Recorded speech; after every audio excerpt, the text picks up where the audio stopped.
Well, for more on this, Minister of State of the Department of Health, Alex White, joins us in studio. Minister, there's just no way of convincing doctors that you're robbing Peter to get Paul. And Peter, in this case, is discretionary medical cards to those who are ill, who actually need them, to give them to non-means tested children under 6 who may not need them at all. We're putting up €37 million, which is new money into the system for this scheme. It's not been taken from any other sector, any other part of the health service or for the medical card scheme or anywhere else. So it's new money that's set aside for this scheme. New money from where? That's new money in the context of cutbacks, and the HSE is making cutbacks in other areas. So this new money is really going in to fill the gap on cutbacks that are being made in other areas. What you're saying is that the new money you're getting, you're ring fencing for the under 6 medical cards at the same time as cutbacks are being made on medical cards for people who need them.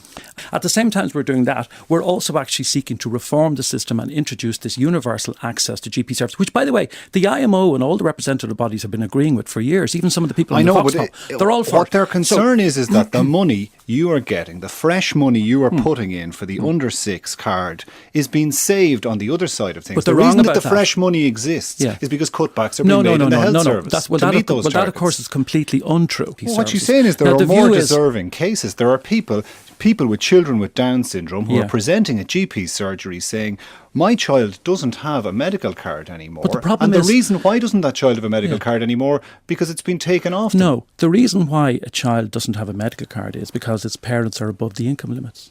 Because we have an income system in this country. We've had it since 1970. We have a means-based system for medical cards. We don't have a system where we can give medical cards to people for particular illnesses. But the access. Do you personally have no view on whether a child with Down syndrome and all the attendant health complications that may come with that condition, do you have personally no view as to whether that child is more deserving? How could anybody say that a person isn't deserving? The point is, though, that what we have is we have a system. But you just said it there. You said the reason they're not deserving is because their parents are over the income limit. Don't put words in my mouth now. What I said was that the system that we have, I don't decide on the question of deserving or not deserving. We have a system in place. But you're deciding on the allocation of resources, and the allocation of resources is going down the road of a universal benefit. There's a law. And the law says that medical cards are assigned to people on the basis of means and the means of their parents. So you could have some people who have medical conditions, children included, who have medical conditions whose parents are quite wealthy or relatively wealthy. They won't get a medical card. We can get away from this argument about the deserving and the non-deserving. When we were all talking about this over the last couple of months, indeed, I think it was from January on really that became a very heightened issue with the media coverage and so on.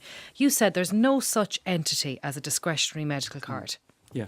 There's no difference between a card granted on discretionary grounds and a card granted on normal grounds. There's no difference. They're both granted on means on the basis of means. That the only difference is that if you have a medical condition or an illness, you can include in the means test expenses that are associated with the illness. But you did say over and over again, there's no such thing as a discretionary medical card. What I meant by that, that's been represented in a way that it's sort of being dismissive. But if you can't succeed in the means test, but you have an illness or a medical condition, you can come back again. You can say, look, I have these extra expenses here that are associated with this illness. And if you succeed then, they exercise discretion. Card. Yeah, but it gives you the exact same benefits as the medical card. There's a big issue. At the moment, we have an awful lot of people children included, who can't get a medical card, but they have a real medical need. Like they have a genuinely serious medical condition or medical need. It's a serious problem that people who are above the limit, now sometimes maybe even substantially above the limit, they have a genuine problem because they have a child. I mean, which of us would?